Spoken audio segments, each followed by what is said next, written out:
মিলাদুন নবী করেছেন, মিলাদুন নবী করেছেন।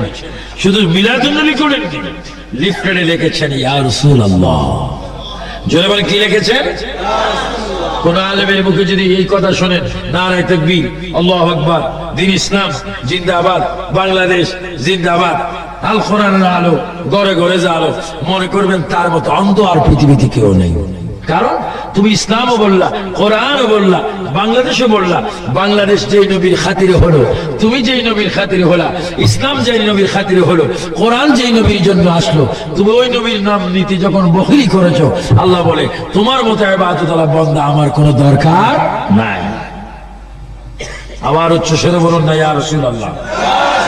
সবাই একটু জোরে জোরে বলে ইয়া রাসূলুল্লাহ, ইয়া হাবিবাল, জোরে ইয়া রাসূলুল্লাহ। এক আওয়াজে সবাই জোরে জোরে বলুন ইয়া রাসূলুল্লাহ।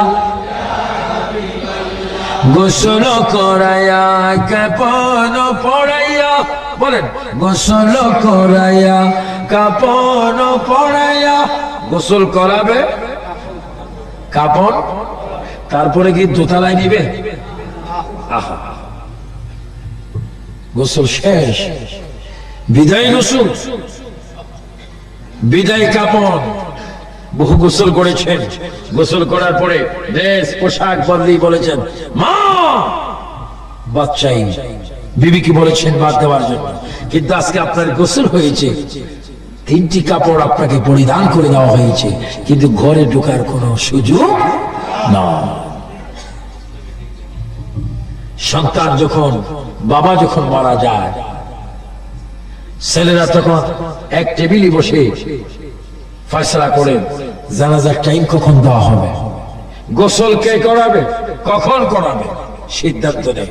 বাবা চিৎকার দিয়ে কাঁদছে, হে আমার ছেলেরা, আমি এতক্ষণ তোর পিতা ছিলাম, বিল্ডিং আমার, বাড়ি আমার, ঘর আমার, সম্পদ আমার, খতিয়ান আমার, ক্যাশ আমার, সব আমার। আমার নিঃশ্বাস চলে যাওয়ার পরে তোরা কি আমার পর হয়ে গেলি? আমাকে আমার বিল্ডিং থেকে বাহির করার জন্য তোমরা ফয়সালার মধ্যে বসে গিয়েছ।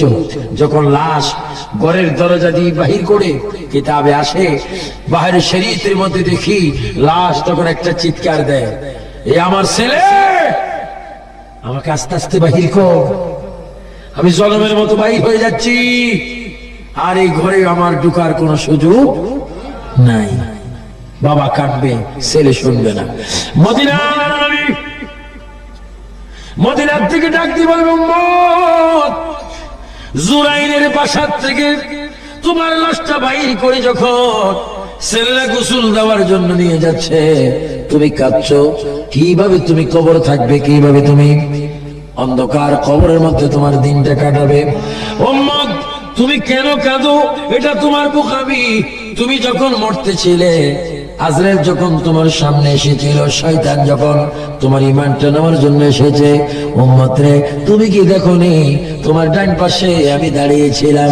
কাঁদিস না, কাঁদিস না, ঘর তোর পর হবে, সমাজ তোর পর হবে, পৃথিবী তোর পর হয়ে যাবে। তোমার মধ্যে আমার প্রেম নিয়ে যদি কবরে আসো, তোমার লাশটা কবরের মাটিতে লাগার আগে আমি মদিনার থেকে যাইয়া আমার গোলাম বলে আমি তোমাকে কোলে স্থান দেব।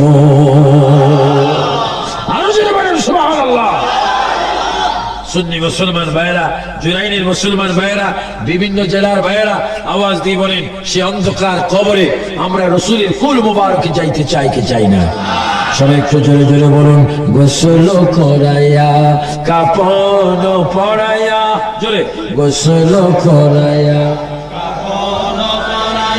রাখিবে যখন কবর শুয়াইয়া, লয় গো কোলে গোলাম বলিয়া, ইয়া রাসূলুল্লাহ, ইয়া রাসূলুল্লাহ। অন্ধকার কবরে যখন দিবে আমাকে, এই রাস্তার নাম কি? হাজী খুরশেদ আলী সর্দার রোড। রোড ঠিক আছে, কিন্তু সর্দার সাহেব এখন দুনিয়াতে। কিন্তু এই রোডের কারণে, এই রোড এখন রোড নয়, এটা বেহেশতের এই বাগানের কারণে সরদার সাহেবের কবরকে আল্লাহ পাক জান্নাত বানিয়ে দিয়েছেন। আরো জোরে বলুন না সুবহানাল্লাহ। এজন্য ভালো কাজ করে পৃথিবীর থেকে ভালো কিছু স্মৃতি রেখে পৃথিবীর থেকে বিদায় হওয়ার প্রয়োজন আছে কিনা? এরও আজকে জান্নাতের বাগান হয়েছে।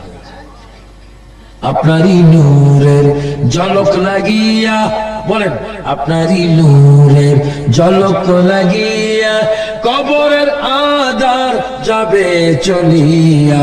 সুবহানাল্লাহ। আর একটু চিল্লে যুবক ভাইরা বলো সুবহানাল্লাহ। নবীর নূরের ঝিলিক আমরা কবরে দেখতে চাই কি চাই না? আপনারই নূরের ঝলক লাগিয়া কবরের আধার যাবে চলিয়া দয়া করিয়া দিও গো দেখা। বলেন, দয়া করিয়া দিও গো দেখা। ইয়া রাসূলুল্লাহ,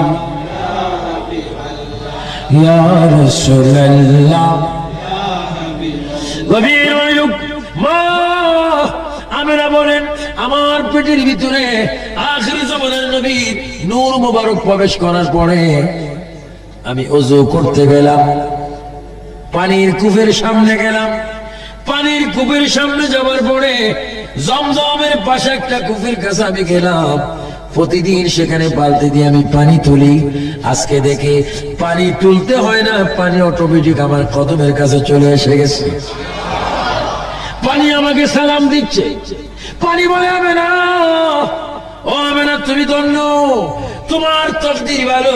মা আমেনা বলেন, পানি যখন আমার সাথে কথা বলে আমি আশ্চর্য হয়ে গেলাম। পানি রে, গতকাল তোমার কাছে আমি এসেছিলাম, তুমি আমার সাথে কথা বলোনি। আজকে পানি রে, তুমি আমাকে স্বাগত জানাচ্ছ, আমার সাথে কথা বলছো। কারণ কি? পানির জবান করে যাবে না গো। গতকালকে নামে না আর আজকে নামে না, আকাশ পাতাল বেশ কম। কয় কারণ কি? কয় কালকে তুমি ছিলা নবী মুক্ত, আজকে তোমার পেটের ভিতরে আখিরি নবীর আগমন হয়েছে। আরো জোরে বলুন না সুবহানাল্লাহ। মা আমেনা বলেন, পানির থেকে শুনলাম আমি আখিরি জামানার নবীর মা হয়ে যাচ্ছি। এবার আমি ঘরে গিয়ে একটা গ্লাস হাতে নিয়ে একটু পানি খাবো।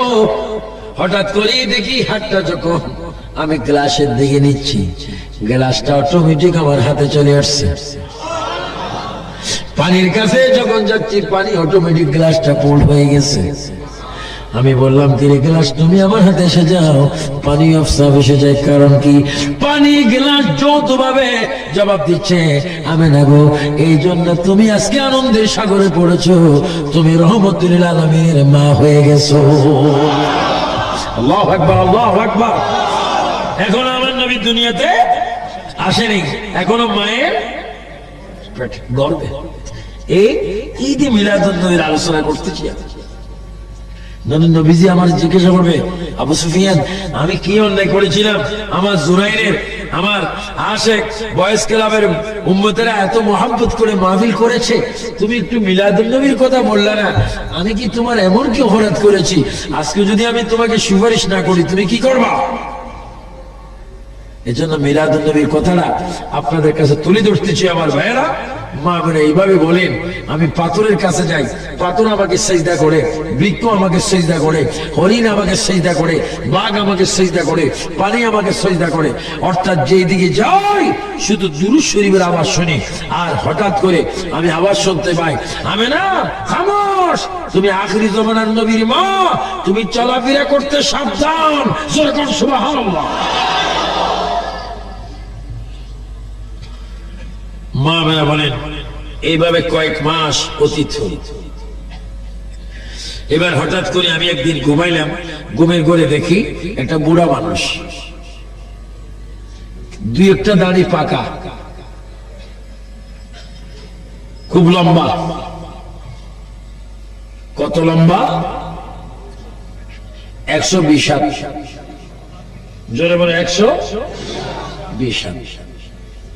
120 হাত বাদ দেন, শুধু 10 হাতওয়ালা মুসলমান একজন যদি এখানে আসে, আপনার থাকেন বা না থাকেন, আমি কিন্তু তোতা লাগিয়ে উঠবো। কারণ জীবন বাঁচান ফরজ। মা মেনে বলেন, আমার ঘরে একটা মানুষ প্রবেশ করলো 120 হাত 60 গজ 120 হাত। মানুষটা এসে নামাজের শুরুতে দাঁড়াইলেন এবং কাঁদতেছেন। আমি জিজ্ঞাসা করলাম, আপনি কে? হঠাৎ করে আমার ঘরে প্রবেশ করলেন, আপনার নাম কি? ওই মানুষটা কেঁদে কেঁদে বলে, মা আমাকে কি আপনি চিনেন না? আমি পৃথিবীর প্রথম মানুষ, আমার নাম আদম আলাইহিস সালাম। আদম, হঠাৎ করে কেন আমার ঘরে আপনি আগমন করেছেন বলুন? মা আমিনাকে এই জন্য আগমন করেছি, আপনি আখিরি জমানার নবীর মা হতে যাচ্ছেন, এই সুসংবাদটুকু দেওয়ার জন্য আল্লাহ পাক আমাকে আপনার ঘরে পাঠিয়ে দিয়েছে। আল্লাহু আকবার বলেন। এবার বলেন, ইয়া রাসূলুল্লাহ, ইয়া রাসূলুল্লাহ বলবেন যারা, তাদের কলবটা হয়ে যাবে মদিনার শহর। আর একটু জোরে বলেন, ইয়া রাসূলুল্লাহ।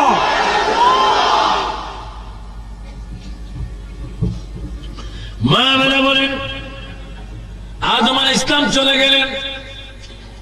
আবার কয়েক সপ্তাহ পরে একজন মানুষ আমার কাছে আসলো। ওই মানুষটার চুল একটু লম্বা লম্বা সুন্নতের চুল, বাবলি চুল, চেহারাটা পূর্ণিমা চাঁদের মতো। আমি জিজ্ঞাসা করলাম, আপনি কে? আপনার নাম কি? মা আমাকে কি আপনি চেনেন না? আমি মুসলমান জাতির পিতা, আমার নাম ইব্রাহিম খলিলুল্লাহ। মাগো, আপনার পেটের মধ্যে আখিরি জামানার নবী, এই সুসংবাদটুকু দেওয়ার জন্য আল্লাহ পাক আমি ইব্রাহিম খলিলুল্লাহকে আপনার ঘরে পাঠিয়ে দিয়েছে। মিলাদুন নবী, মিলাদুন নবী বুঝলে নিয়ামত, না বুঝলে কিয়ামত। আপনাকে নিয়ামত চান না কিয়ামত চান? আওয়াজ বুঝে যায় কিয়ামত কিছু কিছু চান। আপনার জন্য বলেন, নিয়ামত চান না কিয়ামত চান? নবীর মিলাদুন নবী আমাদের জন্য কি? নবীর। মা মেনা বলেন, এবার 1.5 মাস মাঝখানে ফাগল। এবার একটা মানুষ আসলো, প্রায় 23 হাত লম্বা। ওই মানুষটি আমার সামনে এসে চোখের পানি ফেলে ফেলে যখন কাঁদতে লাগলেন, আমি জিজ্ঞাসা করলাম, আপনি কে? তিনি বলে, মা ও মা, আমাকে কি আপনি চেনেন না? আমি মূসা কালিমুল্লাহ। সুবহানাল্লাহ। আমি মূসা কালিমুল্লাহ। মা, আমি এই হাতে থাপ্পড় দিয়ে আজরাইল ইসলামের চোখ বাহির করে ফেলেছিলাম। ও মা, আজকে শুধু আপনার কদমে এসেছি একটা সুসংবাদ দিতে। আপনার পেটে এমন একজন রাসূল আগমন করেছেন, উনি না হলে আমিও জন্ম হতাম না। ও সুসংবাদ দেওয়ার জন্য আল্লাহ পাক আমাকে আপনার ঘরে পাঠিয়েছেন। চলে বলুন সুবহানাল্লাহ। আল্লাহু আকবার। তাকবীর। আল্লাহু আকবার। আল্লাহু আকবার। মুসা নবী বলেন, আমি হতাম না যদি আপনার গর্ভজাত সন্তান সৃষ্টি না হতো। এভাবে অনেক অনেক নবীদের আগমন। ইদ্রিস পয়গম্বর এসেছেন, হারুন আলাইহিস সালাম এসেছেন, দাউদ আলাইহিস সালাম এসেছেন, সুলাইমান আলাইহিস সালাম এসেছেন। সর্বশেষ একজন ব্যক্তি এসেছেন, উনি এসে আমার নবীজির মায়ের কদমের কাছে দাঁড়িয়ে আছেন। মা মেনা প্রশ্ন করেন, আপনি কে? মা, আমাকে কি আপনি চেনেন না? আমি চতুর্থ আসমান থেকে এসেছি, আমার মার নাম বিবি মরিয়ম। মাগো, আমার মা এমন একজন মা, যেই বিবি মরিয়মকে আপনার গর্ভজাত সন্তান আখিরি নবী আমার মা বিবি মরিয়মকে জান্নাতের ভিতরে শাদী করবে। জোরে বলুন সুবহানাল্লাহ। আল্লাহু আকবার। আরো জোরে আল্লাহু আকবার। আপনার পেটের ভিতরে আখিরি জামানার নবী, আমি যার উম্মত হওয়ার জন্য প্রার্থনা করে আল্লাহর দরবারে আগেও কাঁদতেছি, এখনো কাঁদতেছি। ওই নবী আপনার পেটের ভিতরে মিলাদ হবে, আগমন করবে। ও সুসংবাদটুকু দেওয়ার জন্য আমি ঈসা রূহুল্লাহ আপনার ঘরে আগমন করেছি, আল্লাহ পাক এই খবরটুকু দেওয়ার জন্য আমাকে পাঠাই দিয়েছে। নবী যেমন, নবীর মিলাদুন নবীও তেমন। আর আজকে অনেকে মিলাদুন নবী করে না, মিলাদুন নবী করা বেদাত।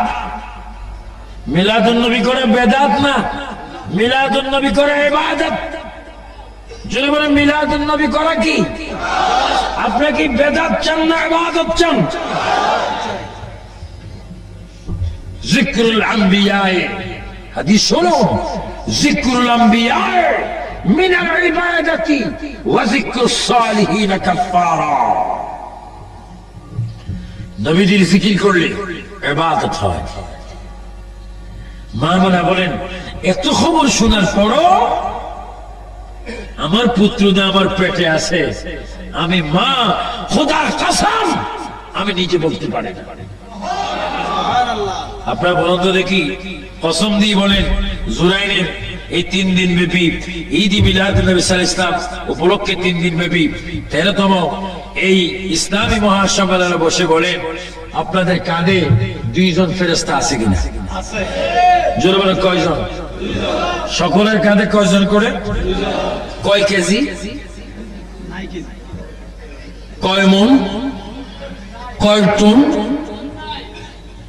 ওজন নাই। এবার আছে কিনা? বিশ্বাস হয় কিন্তু মালুম হয় না। মা বাবা বলেন, মুসলমান তোমাদের কাঁধে 2 জন করে ফেরেশতা আল্লাহ পাক দিয়েছেন। কোরআনে বলেন, কিরামান কাতিবিনা ইয়ালামুনা মা তাফআলুন। আল্লাহ পাক 2 জন করে লেখনেওয়ালা ফেরেশতা আমার আপনার কাঁধে দিয়েছেন, কিন্তু আমরা অনুভব করতে পারি না। নূরের কোনো ওজন নাই। আল্লাহর নবীর মা আমেনা বলেন, আমার পুত্র নূরের নবী, নূরের কোনো ওজন নাই, এই জন্য আমি বলতে পারি না। পৃথিবীর অনেক ছেলে মেয়েরা মা বাবার কলিজায় লাথি মারে, আমার পুত্র মুহাম্মদ যতদিন আমার পেটে ছিল আমার কলিজায় পর্যন্ত একটা লাথি মারেনি। মা বলে বলেন, রবিউল আউয়ালের চাঁদ আকাশ, আমার পুত্র পৃথিবীতে আসবেন, সময় হলো। এবার জিবরাইল ইসলাম প্রস্তাব দিলেন, আল্লাহর কাছে প্রস্তাব রাখলেন। কে? আল্লাহ। আখিরি জমানার নবীর মা ঘরে একা একি, নবী আসবেন, ওনার খেদমতের জন্য কিছু ধাত্রীর প্রয়োজন। যদি আপনি বলেন তাহলে আমি জান্নাত থেকে নিয়ে যাব। আল্লাহ বলে, জিবরাইল তুমি সুন্দর কথা বলেছ, যাও জান্নাত থেকে বিবি আসিয়া, বিবি মরিয়ম, বিবি হাজরা, বিবি হাওয়া, এই 4 জন মহিলাকে সসম্মানে হযরত আমিনার ঘরে নিয়ে যাও। তারা যেন আমার নবী আসা মাত্র খেদমত করে। চিৎকার দিয়ে বলেন সুবহানাল্লাহ।